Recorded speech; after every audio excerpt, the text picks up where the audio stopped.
Trabajo en una empresa que nos paga por explorar lugares deshabitados. El último lugar que exploramos resultaba estar habitada, pero no eran por seres humanos.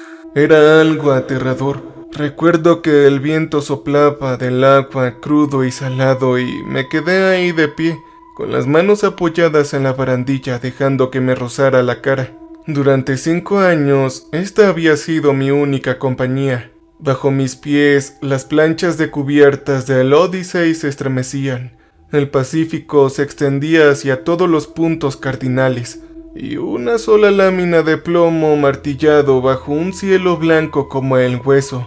Miré el horizonte con los ojos entrecerrados. Estaba ahí, una mota que poco a poco iba tomando forma, la roca de Eitel.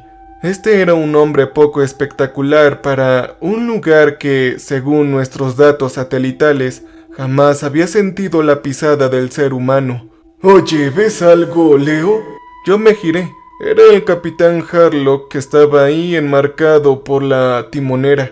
Los años habían convertido su rostro en una máscara de cuero curtido por el sol y sus ojos tenían el azul pálido y deslavado del cielo invernal. «Ah, lo de siempre, capitán. Un montón de agua. Uno pensaría que el planeta ya se habría quedado sin ella al ritmo al que vamos», dije. Hizo un ruido gutural y dijo: «El agua siempre tiene más que dar, hijo mío, y siempre tiene más que recibir». Entonces el peso de su mano cayó sobre mi hombro, una escultura de hueso y callos. «Vamos, Iris está a punto de provocarle un aneurisma a Marcus por una partida de cartas». Yo lo seguí hasta la cocina. Ahí, Iris Thorne estaba inclinada sobre la mesa, su figura enjuta, un estudio de hueso y tela angulosa. Con toda su atención concentrada en el asunto en cuestión, sostenía una carta de juego a la luz grisácea apretada entre 2 dedos largos. «Es estadísticamente improbable, Marcus, que saques una tercera reina», dijo Iris, y su voz no contenía humor, sino el mismo tono plano y mesurado con el que declararía muerto a un hombre. El chico Marcus se metió un puñado de nueces en la boca y las masticó con una sonrisa que le llenó toda la cara. Era joven y tenía cierta fe en la seguridad de los cables, los objetos numerados y todas las nuevas y brillantes artes del mundo. «Esto se llama habilidad, doctora, algo que no se puede medir con un calibrador». Riggs, nuestro personal de seguridad en esta misión, se sentó apartado de ellos en la penumbra con un rifle descompuesto sobre su regazo. Pasó un paño seco por el acero pavonado del cañón, aunque ya conservaba una perfección opaca. No dijo nada ni los miró, pero su presencia en ese lugar era una dura realidad.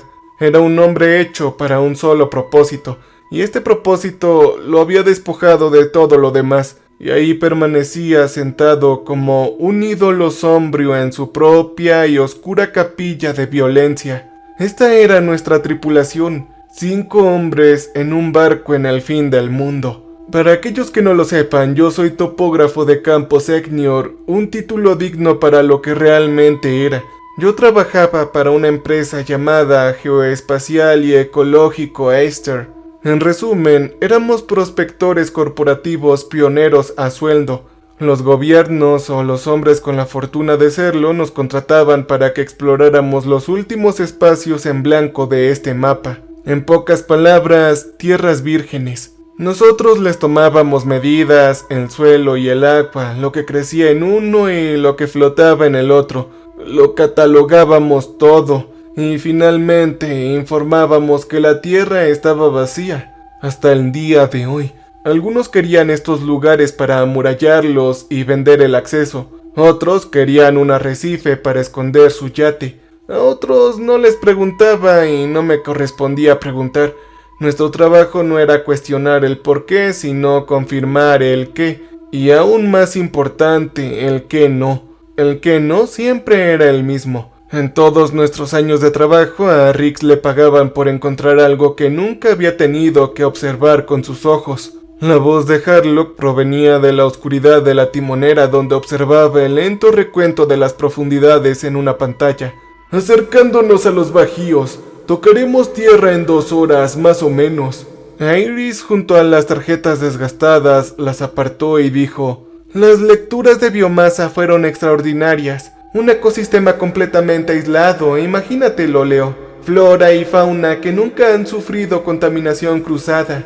Deberíamos encontrar nuevas especies, tal vez incluso un nuevo género. Y la isla misma creció ante nosotros en el otro extremo del mar y se alzó como una piedra de un verde antiguo. El mar se rompió contra sus cimientos con furia blanca. Un gemido agudo y tenue se escuchó cuando Marcus lanzó su zumbido preliminar a lo alto. Señal despejada, señor, dijo con la vista fija en la pantalla que sostenía en las manos. La topografía se ve algo agresiva. Una maceta central, tal como mostraron los primeros escaneos. No hay estructuras visibles y tampoco no hay humo. No hay señales de nada creado por el ser humano. ¿Y qué hay de la vida silvestre?, preguntó Iris.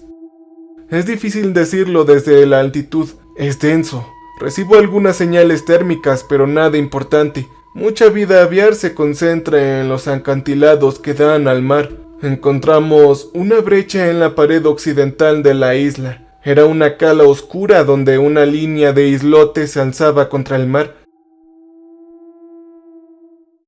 La playa interior era una herida de arena volcánica negra. Era la única entrada. Harlock y Riggs interpretaron la primera travesía en el bote como una especie de sombrío ensayo de aquel lugar. Nos quedamos en la borda del Odyssey y los vimos alejarse. Su pequeño bote se alejaba sobre las aguas grises hasta convertirse en una mota que se arrastraba hacia la inmensa y silenciosa orilla. Estuvieron ausentes durante 1 hora. Entonces, la radio emitió un crujido de estática y la voz de Harlock atravesó ese vacío. La playa está segura, parece estable. Recogimos el equipo de sus estuches, los transportadores GPS, el teléfono satelital, los cargadores solares y todos los estuches vacíos. Y luego los seguimos hasta la fortaleza de la isla. Mis botas resonaban sobre la arena negra como el cristal al rechinar. En cuanto salí, el silencio me invadió y me oprimió. No era ausencia de ruido. El mar seguía golpeando las rocas exteriores, sino una presencia de quietud. La selva, que comenzaba a menos de 30 metros de nosotros, estaba en un silencio sepulcral. Ni el chirrido de los insectos, ni el canto de un pájaro, ni el susurro de una bestia. Vaya, qué raro. De una jungla tan vibrante uno esperaría escuchar algo, murmuró Iris deteniéndose al borde de la arboleada. Se limpió las gafas con el dobladillo de la camisa y contempló la pared verde. Sí, tal vez todos sean simplemente tímidos, bromeó Marcus. Pasamos la tarde a poca distancia de la playa instalando un campamento base y una cuadrícula preliminar de reconocimiento. Iris estaba en su sala arrodillada en la tierra oscura y fértil con las manos delicadas sobre musgos y líquenes que juraría eran desconocidos para la ciencia. Encontró una flor cuyos pétalos tenían el morado oscuro y amoratado de un lirio cadáver y una repisa de hongos que parecía latir con una fría luz verde interna. Marcus envió su dron principal a patinar sobre las copas de los árboles. Riggs recorría el perímetro con movimientos precisos y deliberadores. Harlock levantó las tiendas con la metódica competencia de un hombre que se había establecido en 100 páramos. Y yo luchaba contra la sensación de estar siendo observado. Me impactó con más fuerza cuando estaba en el arroyo. Era una filtración de agua dulce que brotaba del corazón de la selva y tenía la arena negra de la playa de un negro más oscuro y húmedo. Me agaché para llenar un frasco de muestra de agua y lo vi en el barro de la otra orilla. Era una talla. La madera era oscura, pesada y aceitada por el agua, no más grande que la mano de un hombre. Era una figura vagamente humana, pero no precisamente un hombre. Las extremidades eran demasiado largas como palos y la cabeza era un simple espiral profundamente incisa. La obra era tosca, pero la intención que la motivaba parecía antigua.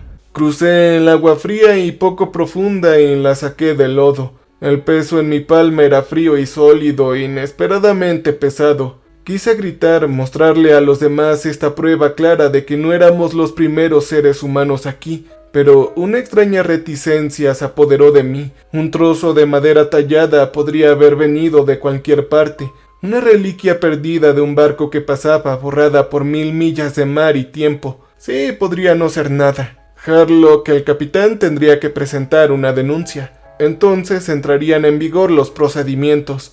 Nuestro lucrativo contrato podría ser anulado por un simple trozo de madera a la deriva. Así que hice lo otro, lo que no puedo explicar del todo. Yo metí esta talla en mi mochila. Quería ocultarlo. El sol se reflejaba en el horizonte. Nos sentamos junto al fuego comiendo nuestras raciones en silencio. Iris hablaba de sus especímenes, pero su entusiasmo se había desvanecido, mermado por el silencio sepulcral de la isla. La noche cayó total y aplastante. En mi tienda, siendo el nylon la única barrera, lo escuché débil, profundo y lento. Fue un golpeteo, el golpe de un tambor.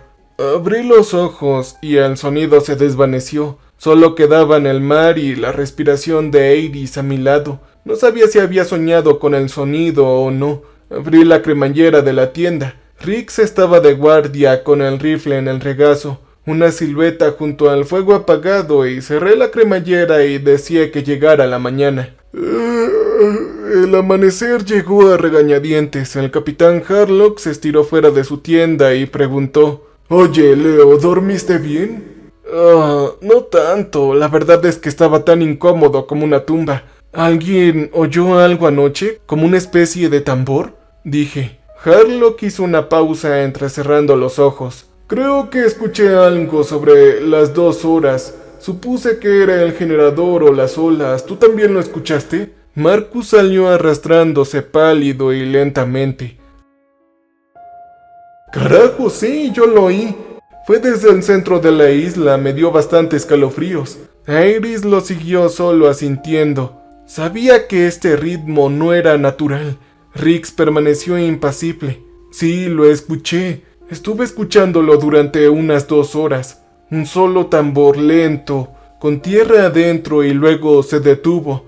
Una palabra se quedó atrapada en mi mente. Este lugar estaba poblado». «Muy bien, de acuerdo, el plan sigue igual, pero con un pequeño cambio. Nos vamos a mantener unidos, todos, sin separarnos. Seguiremos el lecho del arroyo tierra adentro hacia la meseta. Estudiaremos la topografía y cartografiaremos la fuente del agua.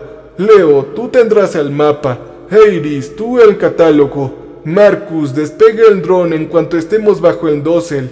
Y Rix, bueno, tú quédate aquí con nosotros. Si esta isla no está tan vacía como creen los jefes, quiero saberlo para ayer», dijo Harlock con voz imponente. Abandonamos la relativa seguridad de la playa y la selva nos atrapó.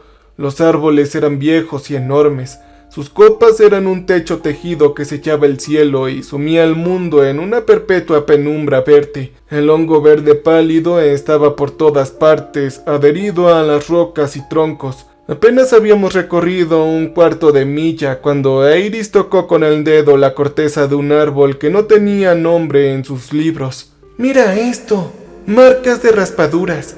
Es una espiral, ¿lo ves? Es casi idéntica a los patrones de algunos mineres neolíticos en las horcadas, pero estos parecen recientes», dijo en un susurro, trazando las líneas de profundos cortes en la madera. Era la misma espiral de esta madera que llevaba en mi mochila. Una náusea fría empezó a revolverme las entrañas. Seguíamos avanzando, adentrándonos en ese crepúsculo verde. Marcus luchaba por una señal, apuntando con su control hacia el opresivo techo del mundo, caminando en círculos. Se dirigió hacia un pequeño hueco y dijo: «Entendido, hay un hueco. Lo estoy enviando hacia arriba». El zumbido del dron se elevó y fue rápidamente absorbido por la inmensidad del bosque. En la pantalla pequeña vimos la monstruosa piel gris verdosa de la isla. «Sí, ya lo tengo, esperen. Hay una zona muerta justo en el medio. Es como un círculo perfecto de estática. Los sensores de mi dron se están quemando. Creo que hay interferencia magnética quizás. No lo sé», dijo Marcus inclinándose hacia la pantalla. Entonces sus palabras se interrumpieron. La imagen en la pantalla se apagó, reemplazada por una explosión de ruido blanco. ¡Oh, carajo, carajo, carajo! Perdí la señal, simplemente se apagó. Sus pulgares revolotearon sobre los controles. No puede ser, el dron ya no responde al protocolo de regreso a casa.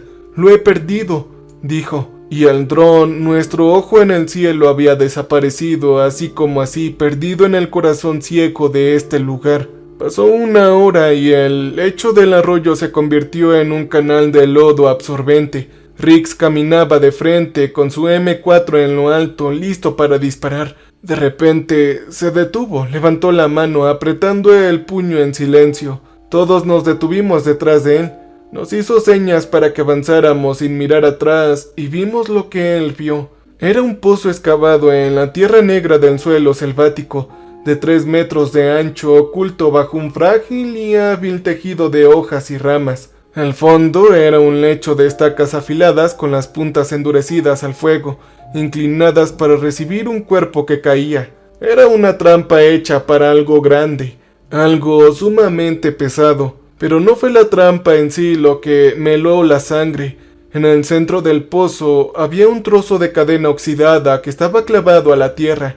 De la cadena colgaba un cráneo humano. Este estaba desgastado, con las cuencas vacías obstruidas por musgo verde. Sea lo que le haya pasado, fue hace bastante tiempo. Debemos dar vuelta a la playa ahora. Empaquen todo, nos iremos. Hunter, recibe el informe del barco. Les diremos que la isla está habitada y que es letal, dijo Harlock con su voz que era tan tranquila como letal. Nadie lo discutió.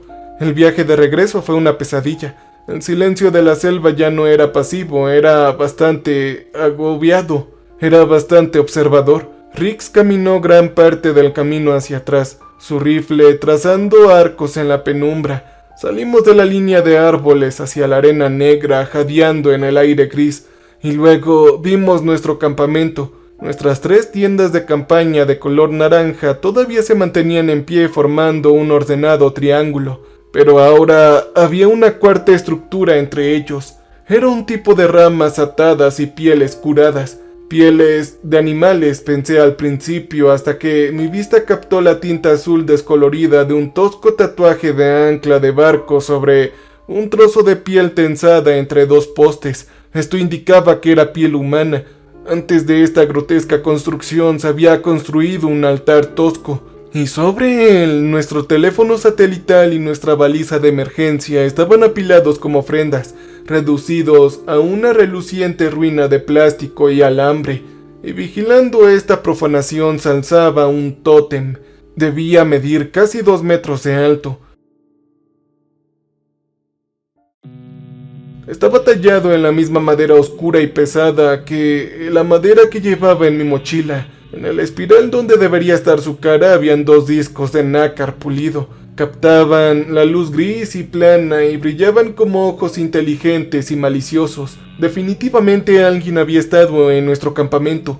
Había caminado entre nuestras cosas. Habían juzgado nuestras herramientas, nuestros vínculos con el mundo que conocíamos, y los habían encontrado deficientes. Luego construyeron su propio templo sobre las cenizas de nuestra tecnología. El rifle en las manos de Riggs giró hacia la negra pared de la selva como si vislumbrara alguna forma allí, pero solo habían árboles y la oscuridad entre ellos. Harlock permaneció allí con la seguridad de marinero desvanecida. Lo único que quedó fue el rostro de un anciano asustado. «¡Bajen esa cosa ahora!», dijo con una voz ronca y hueca que contrastaba con el incesante estruendo de las olas mientras señalaba la piel tatuada. Nadie se movió. Solo observamos la lámina de piel deshollada, el ancla azul descolorida, un testimonio horroroso del hombre del que había sido arrancada. El viento la agitaba y parecía una cosa de vida espantosa. «Oye, Marcus», dijo Harlock con la orden de vuelta en su voz, aunque un fragmento de ella al menos. «Enciende un fuego, uno muy grande. Iris, tú trae el botiquín, asegúrate de que tengamos todo listo. Y Leo, ayuda a Riggs a fortificar esta posición. Usa las cajas de suministros, lo que tengamos.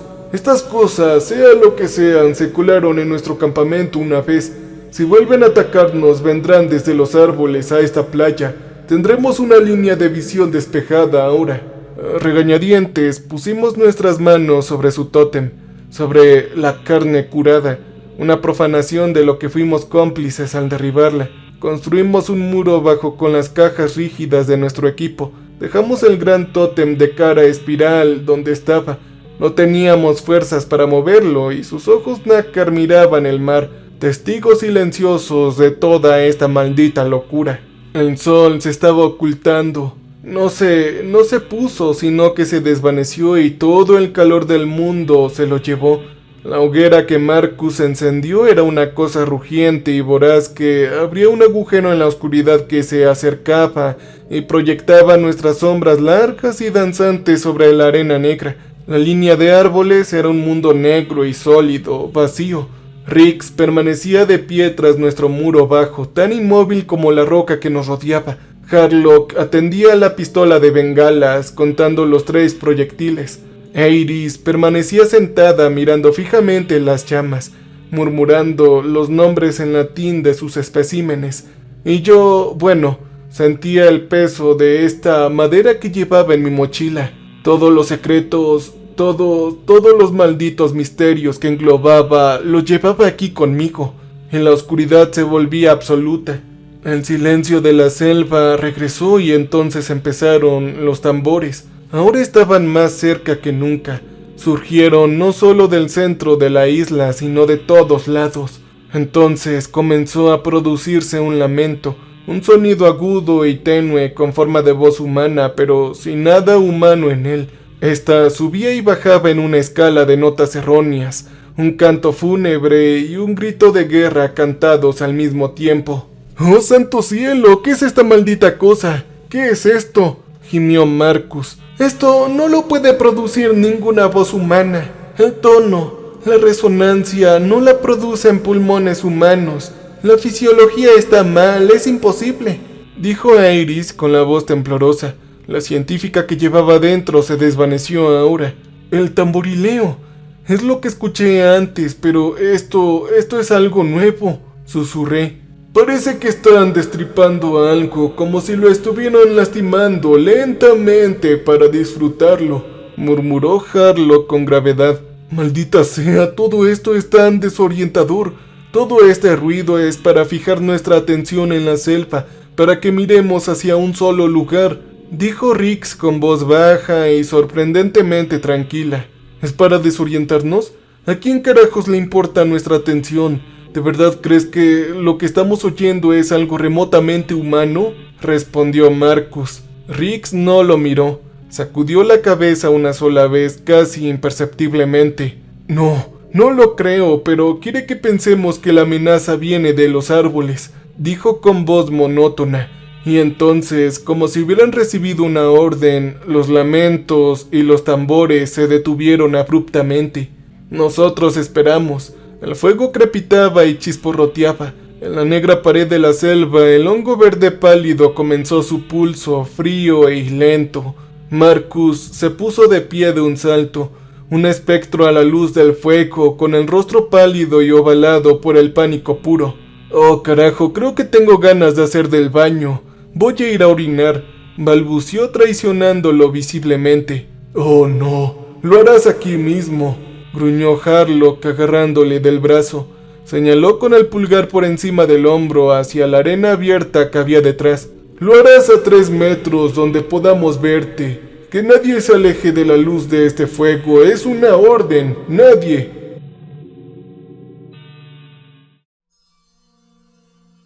Marcus se tambaleó hasta el borde de la luz con los hombros encorvados. Nos dio la espalda y encaró el agua negra. Los tambores volvieron a sonar, primero uno y luego otro. Los lamentos se comenzaron a unir, se aceleraron hasta convertirse en un grito singular y penetrante. Todo sonido era un muro que apuntaba a la selva y todos miramos hacia ahí instintivamente, con el corazón latiendo con fuerza. Nos perdimos el único sonido que provenía del mar. No hubo ningún grito por parte de Marcus. Solo un golpe húmedo y pesado como el de un saco de carne que se cae al suelo, y entonces se escuchó un crujido espantoso, como si un palo pesado se hubiera roto justo en una rodilla. Y entonces... nada. «¿Marcus?», dije con el renovado silencio y no obtuve respuesta. Los tambores y los lamentos se fueron apagando. Poco a poco todos nos giramos. Sus huellas eran claras en la arena. Un sendero desde el fuego hasta la orilla, pero él ya no estaba. En el lugar donde había estado solo había una mano cercenada. Un sonido salió de la garganta de Aerys. En ese único momento de nuestro horror compartido y congelado, una forma misteriosa surgió de la oscuridad entre los árboles. Era alto y delgado como un perro hambriento, con las costillas sobresaliendo, con una red mojada y goteante colgando. Sus movimientos no eran los fluidos de un hombre, sino una serie de sacudidas inconexas, como las de un pájaro. Rix blandió el rifle hacia él, pero ya había perdido. Dos siluetas más se alzaron sigilosamente de las rocas al otro extremo de la playa. Una de ellas blandió el brazo y una red con peso giró con el aire encendido por el fuego. Se enroscó alrededor del cuello y el pecho de Rix y su cabeza se echó hacia atrás con el chasquido de un latigazo. El rifle se le cayó de las manos a la arena. Se arañó la garganta al tensarse la cuerda. Lo arrastraron hacia atrás por la playa, con sus talones abriendo dos surcos oscuros en la arena hasta que la oscuridad lo envolvió completamente. Por un instante los vimos con claridad, el brillo de la piel húmeda, la forma alargada y deforme de sus extremidades y sus rostros que no eran rostros. ¡Oh, no!, sino máscaras de madera y concha entrelazadas. Busqué a tientas el rifle caído en la arena. Harlock levantó la pistola de bengalas, un último y desesperado desafío, pero la noche ya los había engullido. El sonido de la asfixia de Rix había desaparecido, y en su lugar el lento y metódico ritmo de un solo tambor comenzó de nuevo. Éramos 5 personas en este lugar, y ahora solo quedábamos 3. El fuego rugía ajeno a todo. Afuera, sobre la arena mojada, la marea subía lamiendo los bordes de la mano de Marcus. El rifle de Rix era una forma oscura medio hundida en la arena. Aerys se encogió sobre sí misma y vomitó. El contenido de su estómago humeaba sobre la arena negra. Harlock se erguía como un hombre alcanzado por un rayo y sobrevivió con toda la vida consumida, salvo por un núcleo obstinado que no lo dejaba caer. Entonces parpadeó y el capitán volvió a aparecer en sus ojeras. «El bote», dijo con la voz seca y áspera como arena y conchas. «El bote es nuestra única oportunidad. Al diablo con esta misión y al diablo con el equipo. Debemos ir por el bote y debemos ir allá, hacia donde está el Odyssey». Sí, el barco era nuestra salvación. Estaba a media milla de agua abierta de distancia. «Aerys, Leo, por favor, traigan las mochilas de emergencia». La orden de Harlock atravesó la nube de horror. «Traigan lo esencial como agua, los botiquines y una pistola de bengalas, nada más, nos iremos ya». Avanzamos en una línea entrecortada y tambaleante hacia la oscura grieta en la roca donde se escondía el bote. Aerys lloraba en silencio mientras avanzaba con la cabeza vuelta una y otra vez hacia la negra pared de la selva donde nada se movía. Recogí el rifle de Rix de la arena. Su peso era desconocido y terrible. Me temblaban las manos sobre la culata y sabía que si se presentaba un objetivo fallaría. No era muy bueno con las armas. Harlock fue el primero, con la pistola de bengalas agarrada en el puño como un talismán. Los tambores estaban en silencio, lo cual era peor. Podía sentirlos moviéndose con nosotros en la oscuridad más allá de nuestra vista, marcándonos el ritmo. Llegamos a la ensenada y el barco estaba allí intacto, escondido entre las rocas tal como lo habíamos dejado, con el agua oscura lamiendo sus costados de goma. «¡Suban, suban!», gritó Harlock. Tenía los dedos rígidos y torpes en la amarra. Tiré las bolsas, el rifle y ayudé a tirar de un tembloroso Aerys por la borda. Harlock apoyó el hombro en la proa y dio un fuerte empujón con un gruñido. Nos deslizamos hacia el agua. Salto a bordo, aterrizando con un golpe sordo de espaldas a mí mientras arañaba el cable del motor fuera borda. Fue entonces cuando lo vi. Estaba mirando hacia la playa, con el rifle inútil sobre mis rodillas. Una figura solitaria se alzaba al borde de los árboles. No venía por nosotros. Permanecía en total quietud sosteniendo una larga lanza. Nos observaba mientras nos íbamos. Nos estaba dejando ir. «Harlock, creo que esto es una maldita trampa», grité, pero no me oyó por su frenético esfuerzo. Tiró de la cuerda con fuerza y desesperación. El motor se ahogó, chisporroteó, tosió y finalmente arrancó. El rugido fue el sonido más hermoso que jamás hubiera escuchado. El bote saltó y nos pusimos en movimiento, planeando sobre el oleaje, dejando atrás la cala y sus horrores. Un alivio me invadió tan puro y absoluto que fue como una especie de muerte. Estábamos a salvo y estábamos lejos. «Las luces, Leo, ¿dónde están las malditas luces del Odyssey?», gritó Harlock, y tuve que girar la cabeza y gritar por encima del rugido del motor. Entonces, mi sangre, que había estado hirviendo de adrenalina, se convirtió en agua nieve fría. Escudriñé el oscuro horizonte y no había nada. «Quizás haya una falla eléctrica, un cortocircuito», balbuceó Iris con voz débil. «¡Oh, no! Su generador de emergencia se habría activado al instante. La iluminación de emergencia está en un circuito aparte. No es posible», dijo Harlock con su voz sombría. Nos guió más allá de las olas, donde el arrecife se perdía en las profundidades. Miramos hacia la noche y entonces lo vimos. No era una silueta de luces, sino una silueta de negro sobre negro. El Odyssey estaba volcado sobre una ballena moribunda, con la cubierta ya absorbiendo el mar. Se hundía por la proa en las aguas negras. Incluso a 100 metros de distancia podíamos ver el corte en su costado, una gran herida irregular en la línea de flotación. No, fue peor. Flotando en el agua alrededor de nuestro barco se hundía y habían más botes. Eran unos 6 o 7, toscas balsas de troncos atados con enredaderas. En cada balsa estaban sentadas las figuras oscuras e inmóviles de los isleños, con los remos apoyados en el regazo. Estos observaron nuestra llegada, sus cuerpos resbaladizos y negros a la luz de la luna. Habían arrasado nuestro mundo, nuestra única vía de escape. Y luego esperaron pacientes como piedras a que nos adentráramos en su territorio de exterminio. La figura en la playa no nos había estado observando escapar, nos había estado enviando a la red. Harlock apagó inmediatamente el motor. El mundo se quedó en silencio, salvo por el rugido del barco al hundirse y el suave chapoteo de los remos al cerrarse en círculo. Flotamos en una barca de goma para niños bajo una luna blanca como el hueso, rodeados. No había orilla a la que correr. Este era el fin del mapa.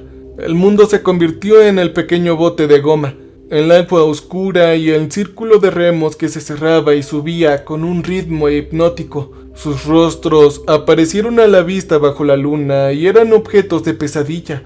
Mapas de escarificación ritual que imitaban la ondulación del agua o la veta de la madera.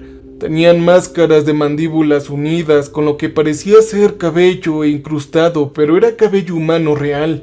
Uno de ellos, en la balsa más cercana, me miró fijamente y sonrió. Sus dientes estaban afilados hasta las puntas. Llevaban el hongo fosforescente de la isla en la piel untado en espirales en el pecho y los brazos brillaban con la luz fría y viva. Eran criaturas que no pertenecían al mundo que yo conocía. Las manos de Harlock temblaban tanto sobre la pistola de bengalas que la dejó caer al fondo del bote. Iris era una figura encorvada, meciéndose lentamente, con un leve gemido escapando de sus labios. Levanté el rifle con la culata fría contra mi mejilla, pero no había un solo objetivo, solo una constelación cambiante de formas oscuras y brillantes sobre el agua. Antes de que pudiera elegir una muerte, una que se erguía como líder más alta que los demás, con un manto de plumas de pájaro sobre los hombros, levantó una mano con 2 dedos largos. Las membranas entre sus dedos eran nítidas y pálidas a la luz de la luna. Todos los remos cesaron su movimiento. Una pértiga de madera afilada fue lanzada desde la balsa más cercana. Su punta se hundió en la flexible piel de nuestro bote con un suave suspiro de aire. Empezaron a traernos hacia ellos. Vimos entonces los trofeos colgados de sus cuerpos como adornos, collares de huesos de dedos, cinturones de cabello humano trenzado. Uno llevaba espinilleras talladas en tibias humanas, otro una hombrera de piel desollada sobre el hombro. En esa piel pude ver las tenues y descoloridas líneas azules y rojas de un tatuaje de dragón rugiente. Era el tatuaje de nuestro compañero Rix. Una pesada red, tejida con una enredadera gruesa y tosca, nos cubrió. Entonces, unas manos me sujetaron y me sacaron del bote. No eran manos furiosas. Había en ellas una práctica y fría economía de movimientos, obra de hombres que dominaban su oficio. Una masa de piedra subió y bajó y Harlock se quedó inerte. Entonces, cuerdas de fibra resistentes se clavaron en mis muñecas y tobillos. Iris no puso resistencia alguna y todo esto ocurrió en un silencio gélido roto solo por el chapoteo del agua contra las balsas. Entonces dirigieron su embarcación no hacia la playa de donde habíamos huido, no, sino hacia una oscura herida en los acantilados donde un río desembocaba en el mar.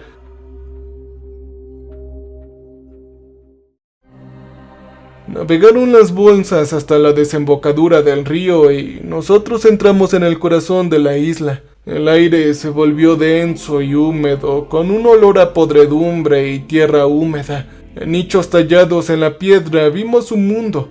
Pasamos por uno donde una figura encorvada trabajaba pacientemente un fémur humano en una piedra de moler.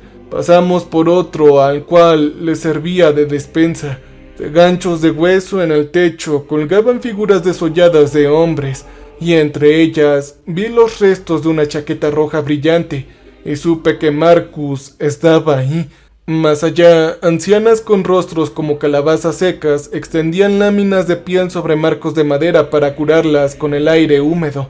El río se abría una caverna tan vasta que su techo se perdía en la oscuridad. En el centro de esta gran bóveda se alzaba un árbol. Era un baniano antiguo y monstruoso, con raíces arañando el suelo de la caverna mientras sus ramas superiores raspaban el techo invisible. Plataformas y chozas de hueso y cuero tejido se construían sobre sus extremidades, conectadas por puentes colgantes de cuerda, y de su tronco y de cada rama, como una fruta grotesca, colgaba una calavera, cientos de ellas, si no miles. Nos sacaron de las balsas y nos impulsaron por una amplia rampa que giraban en espiral alrededor del gran tronco. A 25 metros de altura llegamos a una plataforma central donde se reunía la tribu. Se mecían a un ritmo silencioso ante la figura de un chamán que cantaba en un lenguaje de chasquidos y pausas guturales. Iris y Harlock, ya despiertos, sin ropa y pálidos, con un horror que superaba toda película, estaban atados con los brazos y las piernas extendidas a dos grandes marcos de madera en forma de X. Nuestro equipo de reconocimiento, nuestras cámaras y maletas estaba depositado al pie de los marcos como una ofrenda al dios que ellos adoraban. El chamán levantó la pequeña talla que había encontrado junto al arroyo. El hombre con cabeza de espiral y un gran gemido susurrante recorrió la multitud reunida. Primero se acercó a mi compañera Iris con un cuchillo en la mano. Hizo cortes superficiales en el pecho de mi compañera, pintándose los dedos con la sangre para marcar sus mejillas con símbolos. Ella solo lloró con la mirada perdida en la distancia final. Entonces el chamán se arrodilló y con dos rápidos cortes le cortó los tendones detrás de las rodillas. El grito que salió de mi compañera fue puro y horrible y resonó en los muros de piedra. Le arrancaron la piel con largas y cuidadosas tiras mientras la vida aún se estremecía en su interior, y cuando solo era una ruina roja, el chamán le atravesó el corazón con una lanza, y entonces una gran ovación extática se elevó de la tribu. Se volvieron entonces hacia Harlock, tomaron un palo de un brasero humeante, con una piedra plana tallada con su símbolo en espiral, y la presionaron contra sus labios para sellarlos. Le quemaron los ojos, cegándolos. Usaron piedras pesadas para romperle las manos y los pies. Y lo último que vi del capitán fue una criatura ciega y destrozada que lloraba sangre y humo. Entonces lo levantaron, y una docena de lanzas volaron de la multitud para hundirse en su cuerpo.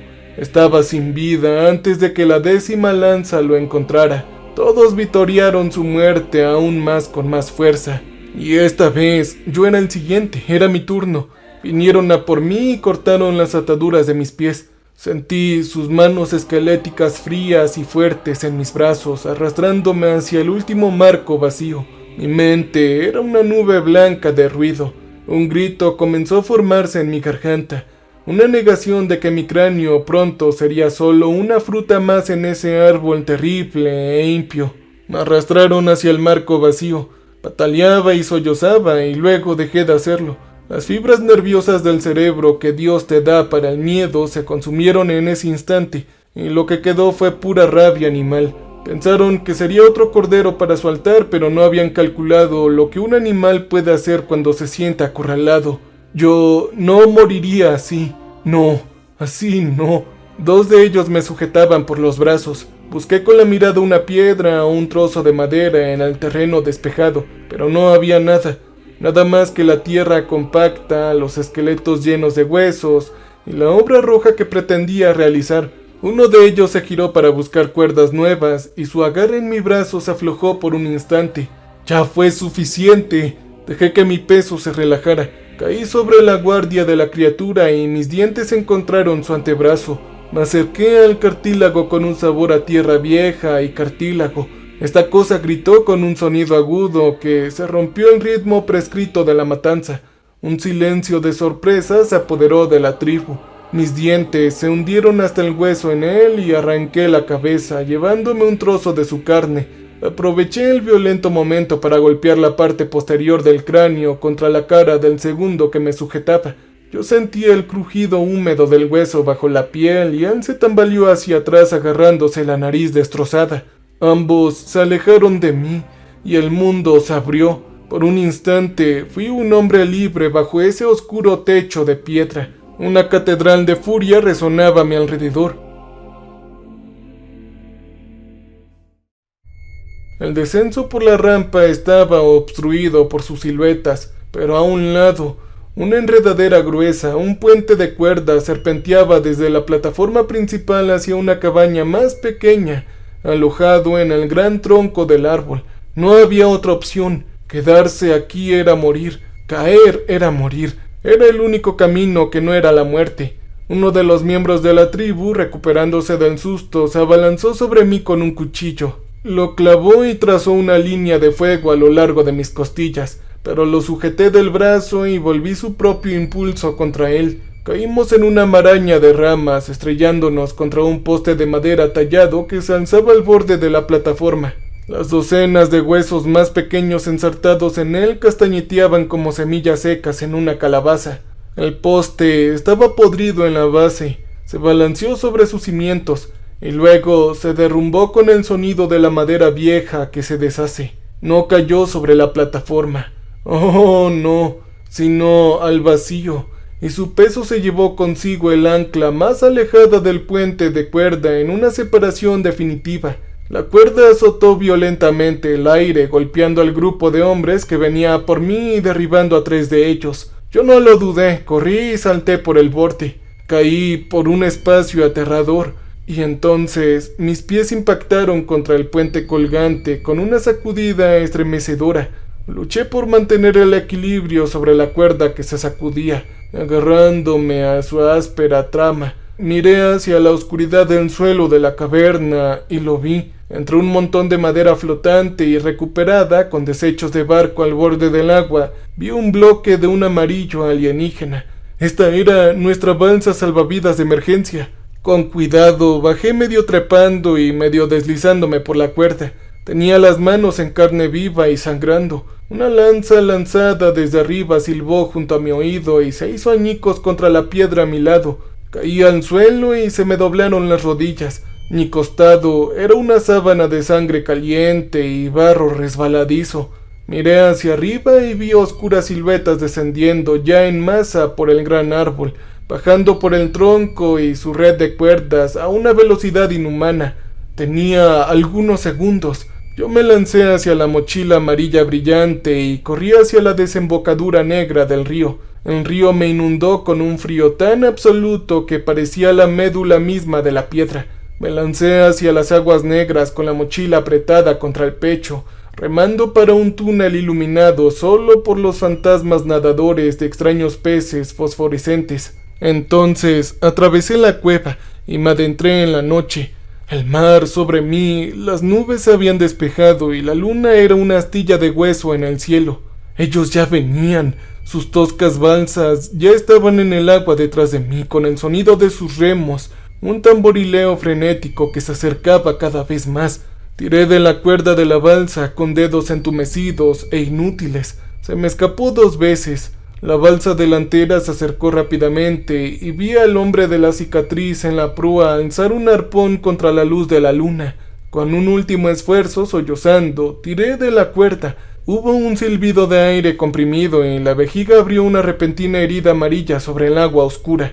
Me arrastré por la borda cuando la primera lanza golpeó el mar a mi lado con un violento chapoteo. Con mis manos comencé a remar. Un alma solitaria flotando entre el agua negra y el firmamento negro y estrechado, dejando atrás la orilla de sangre y adentrándome en el grande y la horrible bendición del mar. Sin embargo, yo estaba vivo, y a la deriva en el mar no había nada más. Detrás de mí la gran piedra negra de aquel lugar se desvaneció hasta convertirse en solo un rumor del fin del mundo. Los gritos de los hombres pintados se desvanecieron y luego desaparecieron. Solo se escuchaba el chapoteo del agua contra las paredes de aquel ataúd amarillo que se desplomaba. Yo me acurruqué en el suelo de la balsa, haciéndome un ovillo. Mi cuerpo temblaba con violencia incontrolable. Los rostros de la tribu estaban grabados a fuego en mis párpados. El grito de mi compañera Iris, el húmedo golpeteo de las lanzas en la carne del pecho de Harlock. Mis amigos se convirtieron en reliquias sagradas y en carne. Yo lloré por ellos y por mí mismo. El sol salió del mar con una belleza terrible. Por fin el agua estaba en calma. La roca de Eitel había desaparecido del horizonte. Yo hice un recuento de lo que quedaba. Esta balsa, este desgarro rojo intenso en mi costado que tapé con un retazo de tela de mi camisa rota, sin comida ni agua. Los días y las noches se fundían en un largo estado alucinatorio. El sol ardía despiadadamente en el cielo y luego oscureció. La sed era el primer y más antiguo dios, un demonio paciente que había llegado a vivir en mi garganta. Conjuraba desde el teatro de mi mente abrazado por el sol, la imagen de un vaso de agua fría, de agua corriendo de un grifo, solo para que el espejismo se evaporara en el sal ardiente. El hambre llegó después, una prima lejana y sorda de la sed. En la aplastante soledad entre el abismo y el cuenco de bronce del cielo, mi mente empezó a desmoronarse. Hablé con los muertos como si estuvieran sentados conmigo. Deberías haber visto las tablas de mareas que dibujé, Harlock. Están perfectamente calculadas, le dije al bote vacío. Consulté con la sombra de Iris sobre la antropología de la tribu. El aislamiento extremo conduce a la agresión ritualista, le decía, pero su fantasma solo miraba fijamente el agua con los ojos llenos de una tristeza que no podía comprender. El espectro de Rix vigilaba en silencio en la proa de mi balsa, y debajo de mí, muy rara vez, podía escuchar el castañeteo de los dientes de Marcus, diciéndome que todo iba a estar bien. A veces yo los veía en el horizonte, las siluetas oscuras de sus balsas remando en el resplandor del calor, pacientes, implacables, o quizás solo eran olas. Los tiburones también venían. Podía ver sus aletas grises separando el agua cerca del bote. Daban vueltas durante horas, pacientes, esperando a que el capullo amarillo finalmente se deshiciera de sus restos. No sabía cuántos días habían pasado. El sol ya me había quemado completamente la piel. La herida en mi costado era un fuego pútrido que iluminaba mis sueños y hacía que mi cerebro se sintiera como si estuviera cocinando dentro de mi cráneo. El mundo de la vigilia era un sueño febril y no había diferencia entre estos. La balsa se había convertido en un hongo palpitante y mis amigos sin vida ya no ofrecían su consejo. sino que se unían al coro silencioso y burlón de la tribu. Sus formas esqueléticas danzaban sobre las olas con las mías, y sus ojos eran de un agujero negro quemado como los de Harlock. Estaba de espaldas en ese bote, con las estrellas girando sobre mí en una danza de fuego frío e indiferente, y creo que ya estaba listo para que el fin me llevara. Empecé a cerrar los ojos ante la noche indiferente, y lo vi. Era un único punto de luz fija donde no debería haber ninguna. Durante mucho tiempo lo contemplé como había contemplado a los otros fantasmas, como un último truco del cerebro moribundo. Pero la luz creció, no vaciló, parpadeaba en un ritmo mesurado y mecánico. Con un esfuerzo que me costó lo que me pareció el último día de mi vida, me incorporé. El mundo se convirtió en puntos negros ante mis ojos y luego se aclaró. Era un carguero, era un buque portacontenedores, moviéndose sobre las aguas negras como una gran bestia de hierro en un mundo que ya no recordaba. Sus luces eran una ciudad a flote en la oscuridad. Barría el agua lento y metódico, y una nota grave de cuerno sonó desde ahí. ¡Santo cielo! Este fue el sonido más hermoso que jamás había existido. Intenté gritar, pero mi voz era un chasquido seco en mi garganta y no respondía a mi orden, pero ellos me vieron. Un gran rayo de luz atravesó el agua negra y cayó sobre mí. Escuché los gritos de los hombres en una lengua que conocía, distorsionados por el agua, pero eran reales. Lágrimas auténticas trazaron caminos impios a través de la mugre, la sal y el sol que azotaban mi rostro. Me subieron a bordo, y recuerdo el milagro de tener una botella de agua fresca en los labios, la sensación de una manta limpia, y entonces yo me desmayé. Ahora estoy en una cama limpia, con comida y 4 paredes a mi alrededor, pero en las largas y silenciosas horas de la noche no estoy en ninguna habitación. Yo sigo sobre el mar nadando hacia las fauces del río. Sigo en la plataforma observando la carnicería de Iris. Veo a mi capitán Harlock y la ruina humeante de sus ojos blancos. Sigo pegado a la corteza del árbol del osario, y los fantasmas de esos sacerdotes pintados me vigilan en silencio por última vez. La compañía lo presentó como una pérdida trágica. 5 hombres, un buque de investigación de última generación, todo perdido por una tormenta repentina e imprevista en el mar. Fue una historia muy clara. Me dieron dinero por las molestias, una generosa suma ingresada en una cuenta en el extranjero, y documentos para afirmar que me sellarían la boca para siempre. Fue más fácil para ellos que confesar que habían cartografiado un rincón del infierno, y que yo era el única alma que había regresado con vida. Llevo la isla en mí ahora, es parte de mi sal y de mi sangre. Siempre estoy a la deriva en esa balsa amarilla, en el inmenso y silencioso océano de lo que he visto.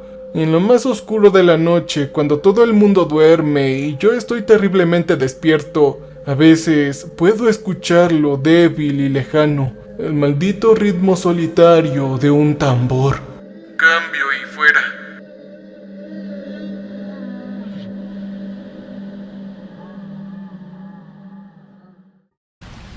Welcome, stranger. We have not met before. We are repulsive. So glad you came to visit us. So glad. We make music for people who want to feel alive. You can use our music for your creative content. You can use our music.